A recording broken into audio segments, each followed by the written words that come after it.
Nou ja, vriende, ons gaan vanaand na Handelinge hoofstuk 2 kyk. Handelinge hoofstuk 2. En ek dink meeste mense weet, dit is die uitstorting van die Heilige Gees. En ons gaan net vir 'n oomblik 'n bietjie daarna kyk en kyk wat is die effek natuurlik wat dit op die aarde het en ook so vir dit wat in die toekoms lê.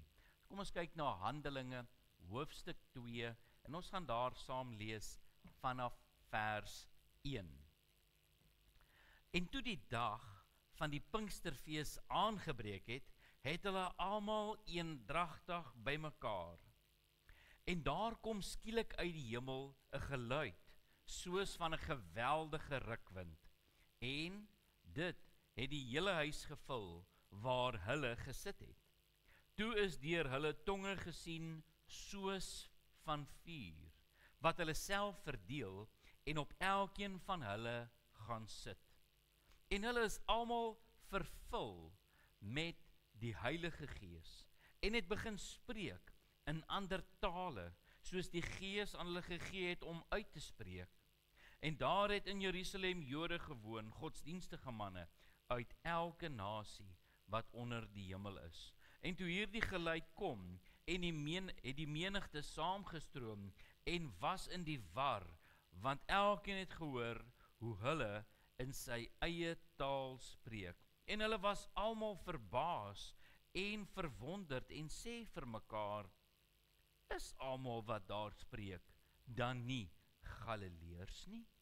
En hoe hoor ons hulle elkeen in ons eie taal waarin ons gebore is? Paters en Meders en Elamite en die inwoners van Mesopotamië, Judea en Kappadosie, Pontius en Asië, Frigirië en Pamfilië, Egipte en die streke van Libië by Sirene, en Romeine wat hier vertoef, Jode en Jodegenote, Kretense en Arabiere. Ons hoor hulle in ons eie taal oor die groot dade van God spreek, en hulle was almal verbaas en het radeloos en sê die een vir die ander, wat kan dit tog wees?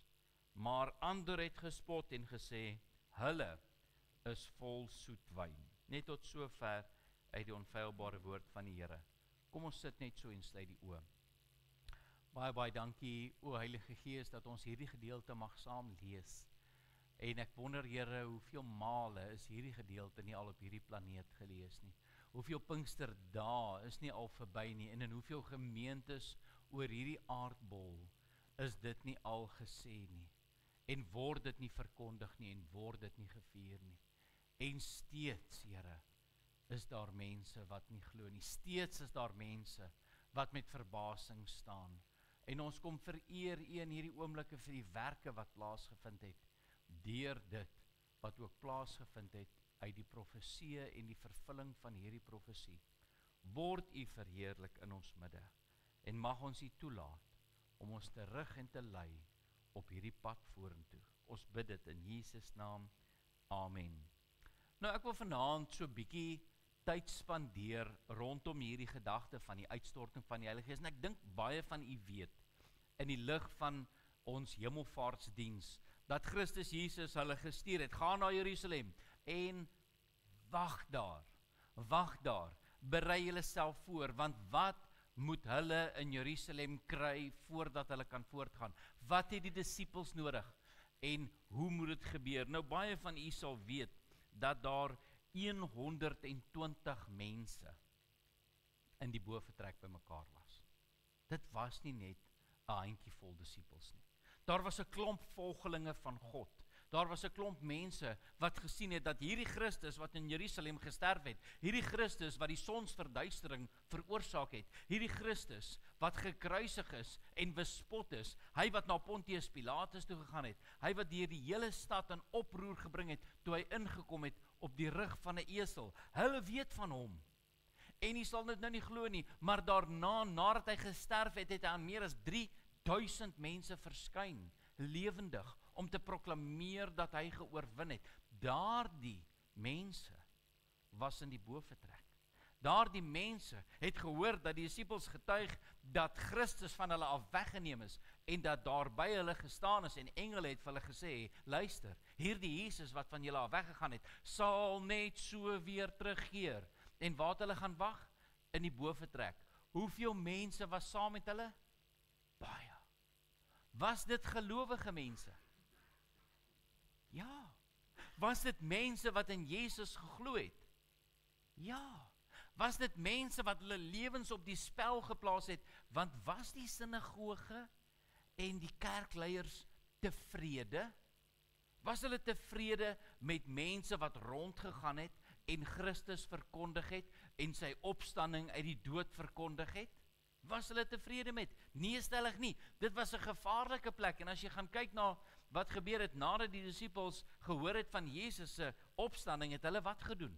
By mekaar gekom en nie deurgesluit. En Christus het in hulle midde verskyn sodat hulle kon verstaan dat hy nie liggaam alleen is nie, maar dat hy ook gees is en dat hy opgestaan het uit die dood. Nou kom ons op Pinksterdag 50 dae later en hier vind die uitstorting van die Heilige Gees plaas soos, en ons sê nie dis tonge van vuur nie, vriende, soos tonge van vuur. Het hulle verdeel en op die mense gaan sit. En as jy nou 'n bietjie vinnig wiskunde kan doen, dan gaan jy hier deurgaan. Ek dink, ek het so vinnig deur dit gekyk, daar's plus minus 18 verskillende tale.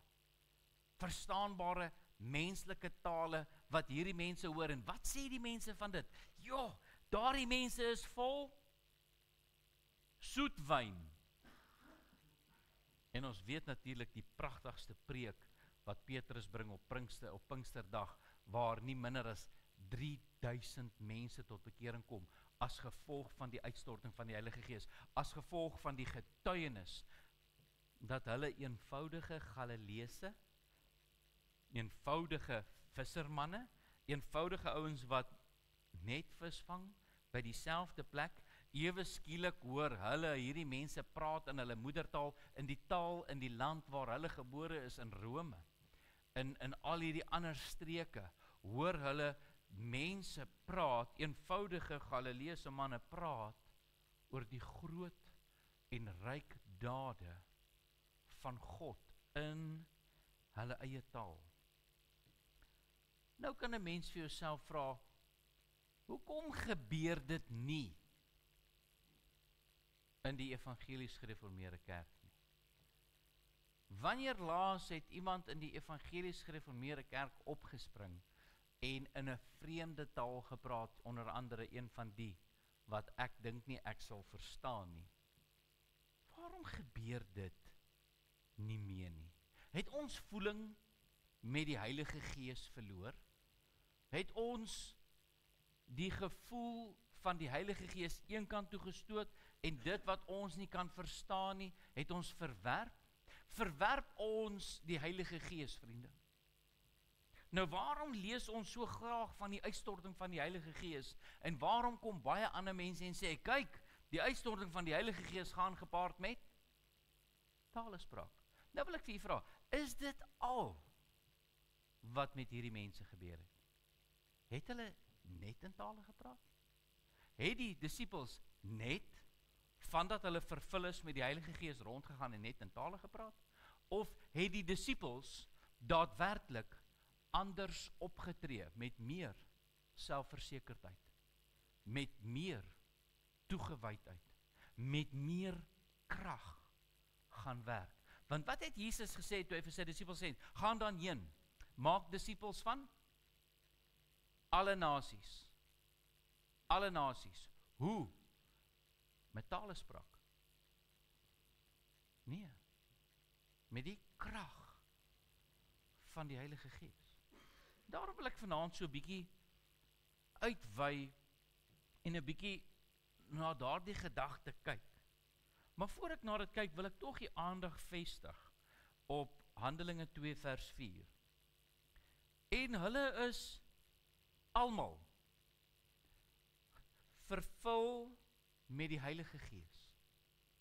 Ek wil vir u vra vanaand, is daar dalk iemand En jy hoef nie nou jou hand op te steek nie. Maar is daar dalk iemand hier onder ons wat sê, ek wil ook vervul word met die Heilige Gees. Want as mens die Bybel lees, dan sien mens, vervulling met die Heilige Gees is nie alleenlik eksklusief vir 'n spesifieke groep mense nie. Vervulling met die Heilige Gees is mense wat die Heilige Gees verwag het.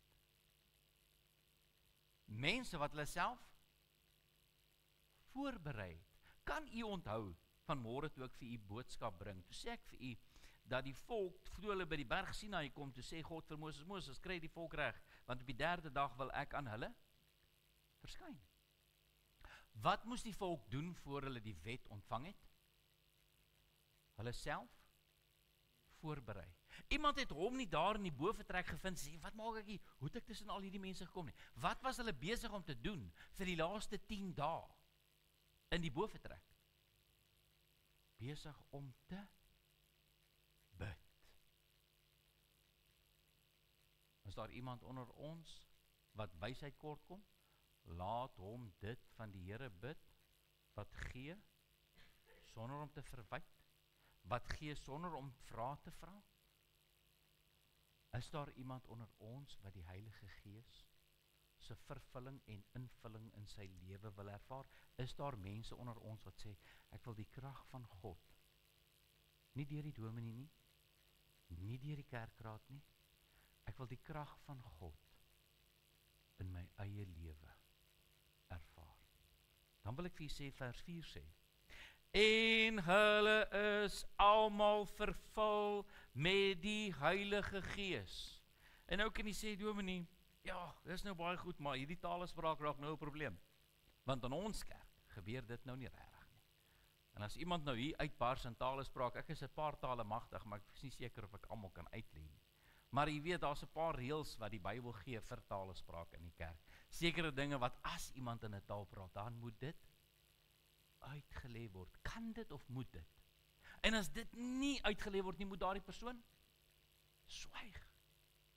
Nou ja, kom ons kyk dan nou so 'n bietjie. So eerstens wil ek vir u sê, in die eerste gedagte wat ek vir u wil gee vanaand, wat ek vir u, ek glo reeds bewys het, is dat vervulling met die Heilige Gees is vir mense wat dit verwag. Mense wat dit bid. Jy kan nie net een oomblik jouself bevind op 'n plek en sê, wat het nou met my gebeur? Ek het weergebore geraak, ek het krag van God ontvang, maar ek verstaan nie, hoekom het hy dit gedoen nie? Verstaan nie, waarom het hy my gered nie? Want jy sien vriende, God werk nie so nie. God stuur sy Gees op mense wat dit verwag. En hy het dit nie net, dit het hulle nie uit 'n hoogte uit net getref nie, daar was 'n afwagting, 'n verwagting, geskep deur die profeseë in die Ou Testament, geskep deur Christus self, waar hy vir hulle gesê het, dis vir julle voordelig. Nou vriende, ek wil vir julle sê, as Jesus Christus sê vir die aarde en vir die bewoners van die aarde, kyk, dit is vir julle voordelig dat ek weggaan, want as ek weggaan, sal ek die Vader bid dat hy die Gees sal stuur, en die sal julle lei in die waarheid. Die Gees van die waarheid, wat vir ons gaan getuig van die groot dinge van God. Nou kom ons maak ons Bybels bietjie verder oop, en ons maak daar oop by 1 Korintiërs hoofstuk 13.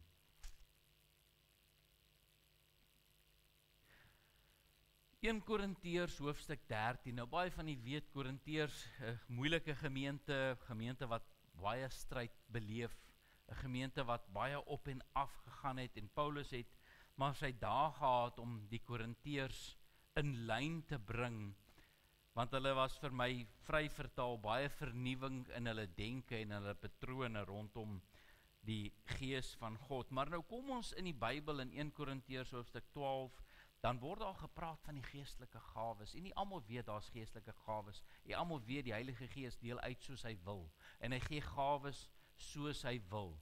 En nou kom daar baie mense en sê partykeer, maar ek sien as jy nie 'n taal kan praat nie, dan is jy nie gered nie.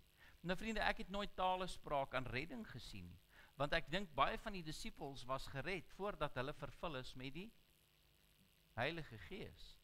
Baie mense in die Ou Testament is gered op grond van talespraak, gered op grond van die doop, gered op grond van die offer. Want 'n offer is 'n sonde-erkentenis van jou sondige toestand. Moet mense verlos word van hulle tonge of van hulle sonde? Nou kom die Bybel en hy kom gee vir ons 'n interessantheid nadat hy oor die tale praat, nadat hy oor die gawes van die Heilige Gees praat. En ek wil vanaand 'n bietjie uitgaan vir u gaan lees in 1 Korintiërs hoofstuk 13. Maar kom ons kyk in 1 Korintiërs vers 10. Want ek nou 1 Korintiërs hoofstuk 12 vers 10. Laat ek net eers daar begin voor ek verbygaan. Kom ons lees saam. 1 Korintiërs hoofstuk 12. En aan 'n ander werkinge van kragte, aan 'n ander profeseë, aan 'n ander onderskeiding van geeste, aan 'n ander allerhande tale, aan 'n ander uitleg van tale.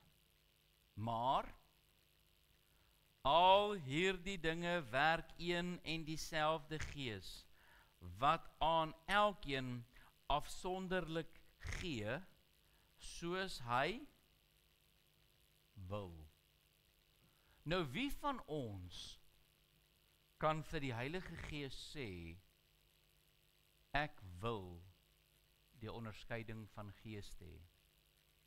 Ek wil die gawe van genesing hê. Of ek wil die gawe van profesie hê. Of ek wil die gawe van die uitleg van tale hê. Wie kan dit doen? Dit is die Gees wat gee. Maar vriende, ek wil u nou laat klem lê vir 'n oomblik op 1 Korintiërs 13. Nadat Paulus nou melding gemaak het van die tale, melding gemaak het van die werking van die Heilige Gees, en ek dink baie van u weet, ons vriend Paulus, ons skrywer van 2/3 van die Nuwe Testament, waar was hy op Pinksterdag? Was hy in die boefretrek? Nee, stellig nie. Hy is nog nie eers gered nie. Maar hy gee vir ons, want wat het ons geleer? Wie het hom onderrig? Het die disippels hom onderrig? Of het Christus hom onderrig? Kom ons lees wat sê hy in 1 Korintiërs hoofstuk 13 vers 1. Al sou ek die tale van mense en engele spreek, en ek het nie die liefde nie, dan het ek 'n klinkende metaal of 'n luidende simbaal geword. Daar was 'n probleem in die Korintiërs gemeente. Korintiërs het voorgegee. Korintiërs het snaakse sondes gedoen wat onder die heidene partykeer nie eens genoem word nie. En ek weet nie of jy dit al besef het nie, maar baie mense hou daarvan om 'n voorgee lewe te wees. 'n Voorgee omstandighede. Nou ek weet nie of jy dit weet nie, maar het jy al mense ontmoet wat ander tale magtig is? Jy al iemand ontmoet wat, kom ons sê, Engels kan praat? Ek dink so. Het iemand al hier mense ontmoet wat Frans of Spaans of Russies of Arabies? Ons almal het al gehoor van mense wat ander vreemde tale kan praat. Selfs ek kan in 'n ander taal praat as Engels of Afrikaans. En ek dink ek kan 'n relatiewe goeie profesie gee in 'n vreemde taal, wat ek natuurlik magtig is. Is dit onder die inspirasie van die Heilige Gees? Of is dit sommer onder my eie inspirasie, want ek is die taalmagtig? Nou kry 'n mens mense, en ek weet nie of jy het agtergekom het nie, maar kom ek noem dit net vir u. In Handelinge 2 vind ons baie Jode binne in Jerusalem. Wanneer? Op die 50ste dag, op Pinksterdag. Daai baie Jode uit 18 verskillende plekke sê, ons hoor ons taal uit Galileese mense se monde. En dit maak nie vir hulle sin nie, want daardie mense was nog nie in hulle lande nie. Hoe is dit vir hulle moontlik om hierdie tale te spreek? En wat is die dinge wat hulle gesê het? En kan ek vir u sê, dat vervulling met die Heilige Gees en werking van die Heilige Gees altyd tot voordeel van die Vader is? Altyd, by uitstek. Die Heilige Gees gee net 'n gawe as die Vader verheerlik word daardeur. Is die Vader verheerlik deur die uitstorting van die Heilige Gees en met die tale wat gespreek is, in meer as 18 wat ons nou van hoor? Verstaanbare tale wat mense van getuig het? Wat het gebeur omdat die mense daar die tale verstaan het en besef het dat dit eenvoudige mense is en dat dit nie binne hulle vermoë is om eintlik daar die tale te praat nie? Wat het gebeur? 3000 mense het tot bekering gekom op grond van die getuienis van die vreemde taal. Nee, op grond van dit wat gesê is. Wat dink u het hulle gesê? Wat het hulle gesê? Hulle het die evangelie van Christus verkondig en sy wonderdade in 'n verstaanbare taal aan mense gegee, en dit was vir hulle die bewyse dat Christus opgestaan het uit die dood, dat die Gees van God op die aarde is. Nou kom Paulus in 1 Korintiërs 13 vers 1 en hy sê, luister, al sou ek tale van mense en van engele spreek, kan jy sien dat hy van tale praat, en dat hy selfs van tale praat wat ons nie ken nie. Vriende, ons ken nie engele nie. Ek is seker as ons met engele sou probeer kommunikeer, sou dit ook nie kon werk, as God dit nie vir ons sou gee nie. Maar nou sê die Bybel, al sou ek die tale van engele, van mense en van engele spreek, en ek het nie die liefde nie, dan het ek 'n klinkende metaal of 'n luidende simbaal gehoor. Nou wil ek vir u vra, wat sou die waarde van talespraak wees, of die waarde van die spreek met engele, die taal van engele, maar jy het nie liefde nie? Dan sê Paulus, sou dit 'n klinkende simbaal, 'n luidende simbaal van klinkende metaal wees. Wat is dit? Dis net 'n geraas. Dis niks nie. Ek dink as jy na die Greenpeace mense toe sou gaan, dan sou hulle vir jou gesê het, dit is die beginsel van geluidbesoedeling. Geraas. Dis wat dit is. 'n klinkende metaal, 'n luidende simbaal, geen toonhoogte, geen ritme, geen niks. 'n groot klomp geraas. En ek wil vir julle sê, ek dink dit gebeur in die kerk. Ek dink mense maak of hulle die Here dien, en dan word hulle geklassifiseer as klankbesoedeling. 'n klinkende simbaal, 'n luidende simbaal. Want vriende, vervulling met die Heilige Gees is onmoontlik as liefde nie binne in jou hart is nie. Liefde kom ons harte binne wanneer ons wat? Weergebore word. Wedergeboorte se vereiste is sondevergifnis. Sondevergifnis vind ons by die kruis. Maar Paulus gaan verder. Hy sê in 1 Korintiërs 13 vers 2, en al sou ek die gawe van profesie hê, al sou hy profeteer, al sou hy vir mense kon sê, dit wat vooruit gebeur. Kom ons dink so gou vir 'n oomblik vir onsself. In 1 Tessalonisense 4, 2 Tessalonisense 4, dit voel amper vir my of hy die gawe van profesie het. Dit voel amper vir my as Paulus die man wat sê, kyk, kom ek maak julle 'n verborgenheid bekend. Ons gaan nie almal ontslaap nie. Maar in 'n oomblik, in 'n oogwind, sal ons hom tegemoet gaan in die lig. en die lewendes sal die dooies hoegenaamd nie voorwees nie. En die dooies sal die lewendes nie voorwees nie. Paulus sê, al sou ek die tale van engele hê, al sou ek tale spraak hê, maar ek het nie liefde nie, dan het ek dit nie. Paulus sê, en al sal ek die gawe van profesie hê, en allerhande geheimenisse weet, en al die kennis, en al sou ek al die geloof hê. As 'n mens van geloof praat, dan weet jy, vriende, sê die Bybel nie pertinent, hy wat glo sal gered word nie. En dan sê die Bybel net, en die duiwels glo ook en hulle sidder. Dan besef ons, jy kan nie net glo in God nie. Jy moet in hom glo, sodat jy vergifnis van sonde kan kry. Om sonde te erken is deel van die beginsel van bekering.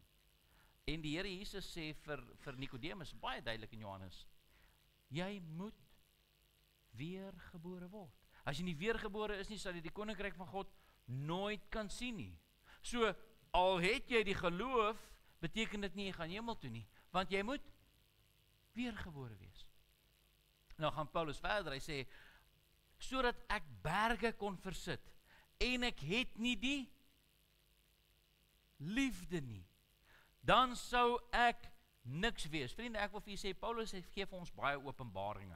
Paulus leer vir ons dinge van die woord wat baie mense nie weet nie. Paulus wat weet van wedergeboorte, Paulus wat aan nie die voete van Gamaliel nie, maar Paulus wat aan die voete van Christus geonderrig is, sê luister,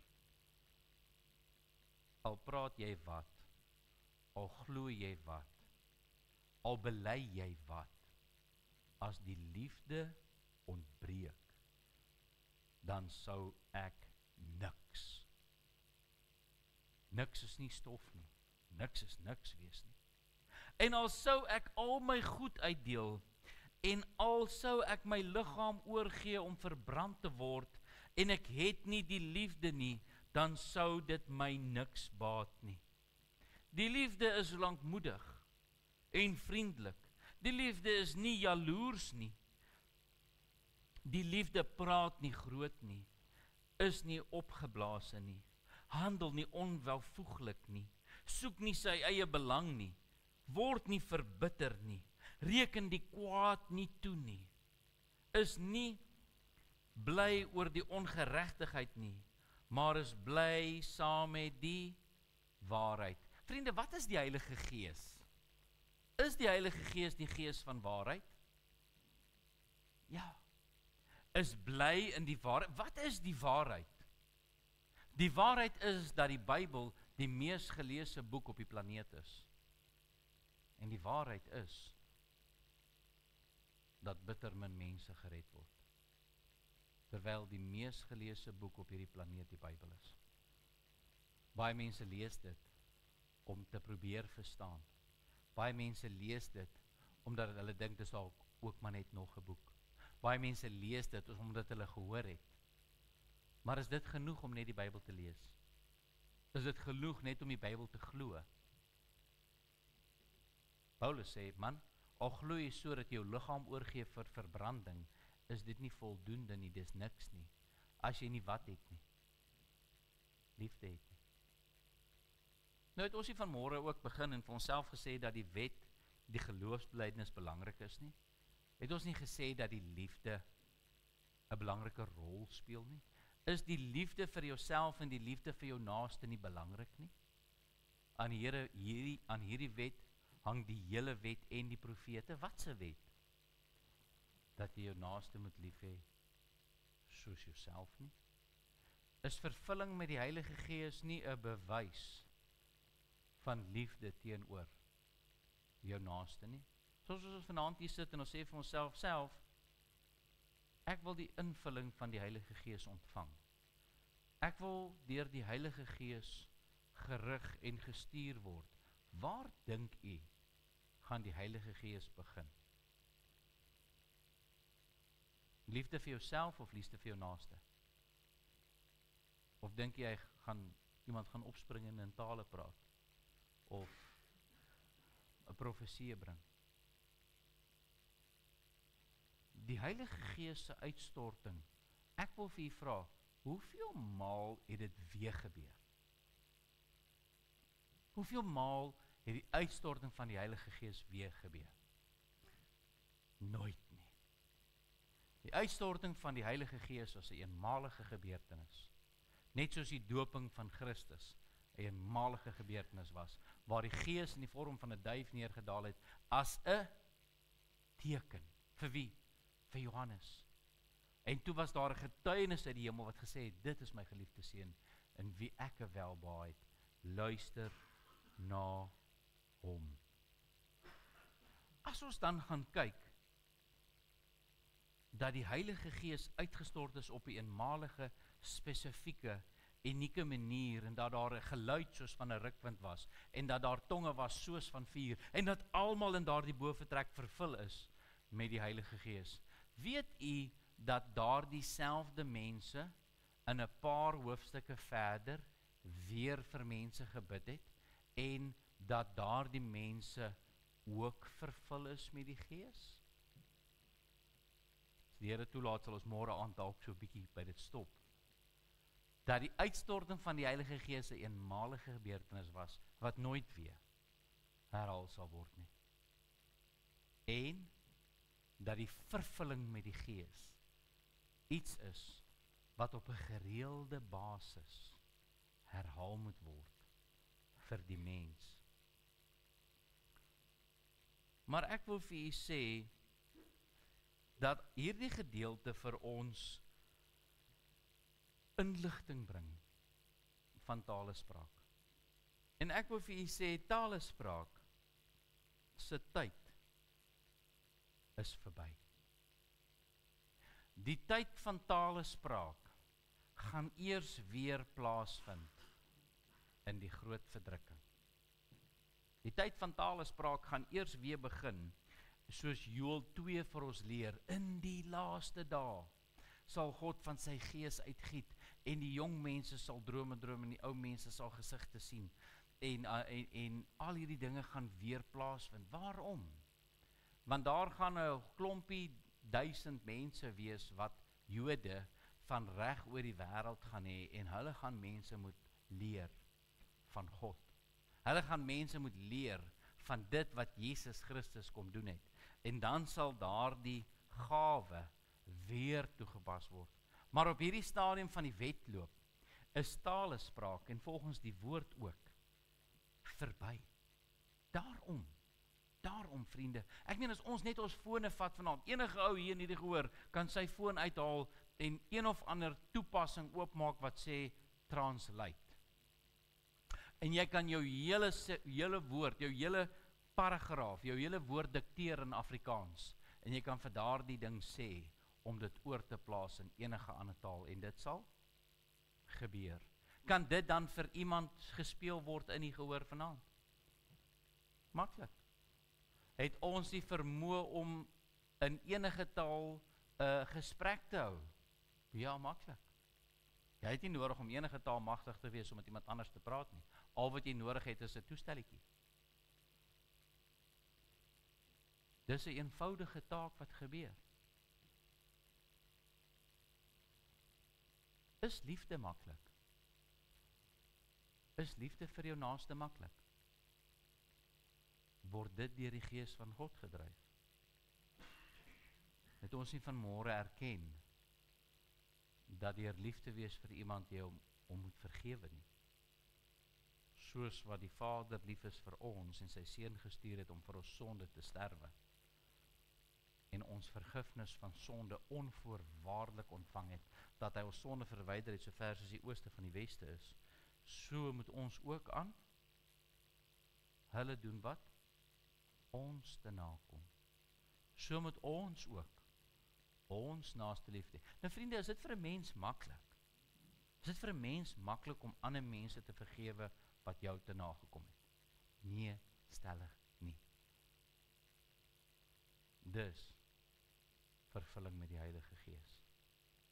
Dus invulling met die Heilige Gees, wanneer jy in staat is om ander mense te vergewe. Ek lees graag vir u verder in Romeine in 1 Korintiërs 13 vers 7. Dit bedek alles, dit glo alles, dit hoop alles, dit verdra alles. Die liefde vergaan nimmer meer, maar profeseë, hulle sal tot niet gaan, of tale, hulle sal ophou. Wanneer gaan hierdie tale ophou, as ons nou al in die laaste dae is? As die Bybel sê, dat dit sal ophou. Talespraak sal gestaak word. Dan wil ek u vra, is dit moontlik om vir iemand te sê, dat jy in 'n taal moet praat, as jy vervul is met die Heilige Gees? As die Bybel sê, talespraak sal ophou. Of kennis, dit sal tot niet gaan. Want ons ken ten dele en ons profeteer ten dele.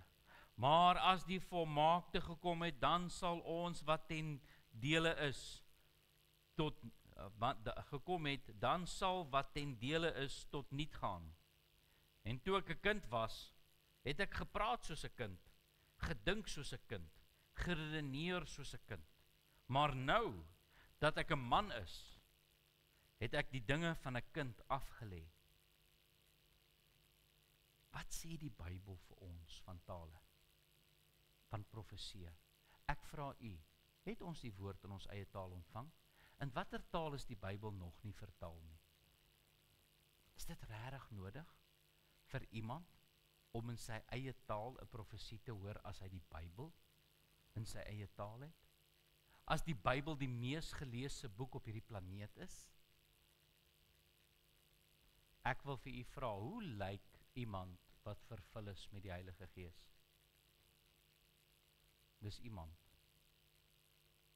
wat liefde het. Waar ontvang mens daardie liefde? Met die invulling en vervulling van sy Heilige Gees, wat vanaand hier beskikbaar is.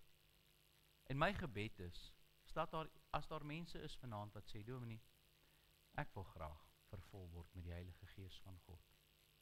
Ek wil graag ander mense vergewe. Ek wil graag die liefde van God in my lewe ervaar.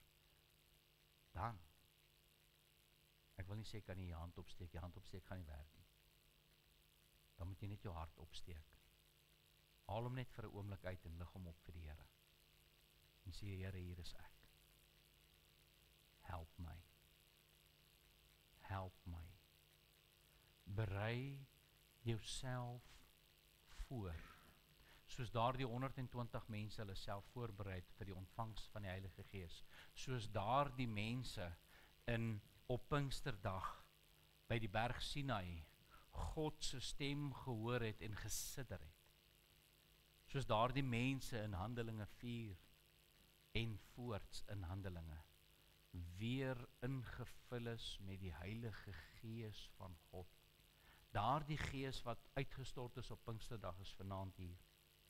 Daardie selfde Gees met dieselfde hoeveelheid krag, dieselfde hoeveelheid mag, met presies dieselfde mandaat kan, wil en sal doen wat die dominee sê. Nee, wat hy wil. Wat wie wil, wat die Heilige Gees wil, sal hy doen. Vir die wat hom vra. Vir die wat voorberei. Vir die wat hulle liggame, gees en siel in lyn wil bring met die wil van God. Paulus is baie ernstig wanneer hy die gemeente van Korinthe aanspreek. Baie ernstig. Wanneer hy vir hulle sê die liefde is 'n vereiste. Die gawes van God, die vrug van die Heilige Gees is op hierdie aarde vir wie? Vir almal wat dit vra.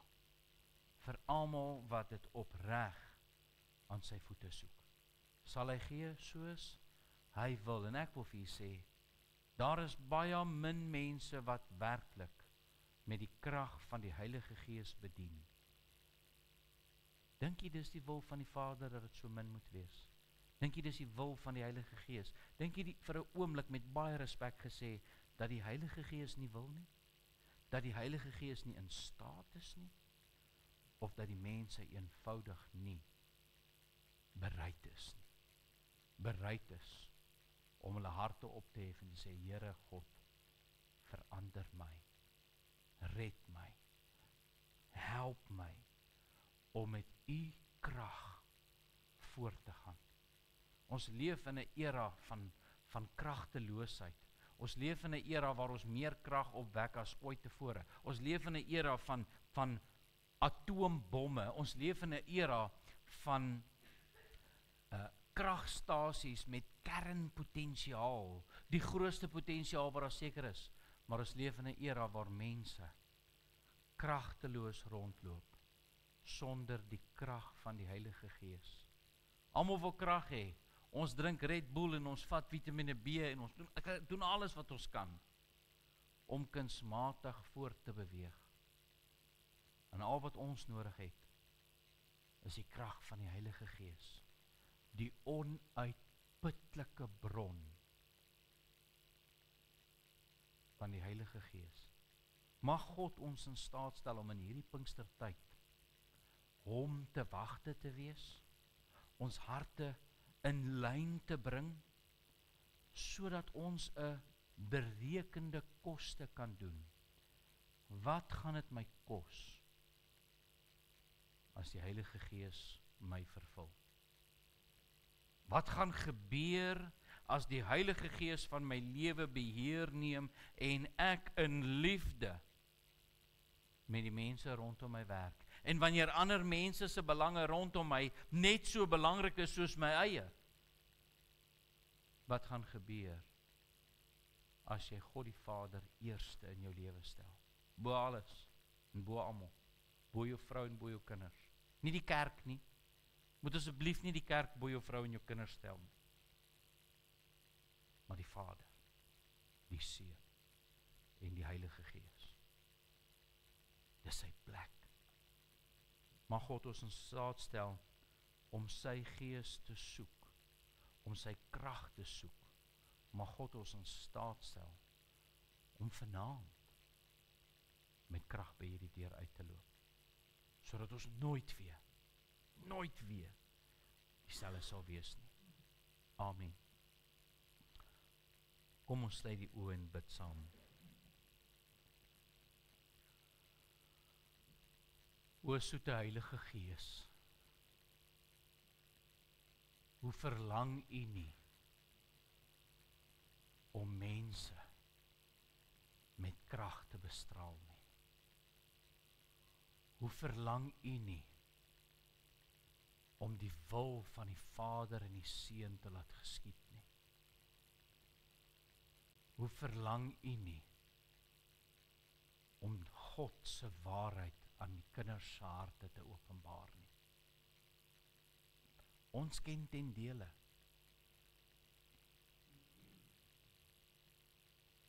O Heilige Gees,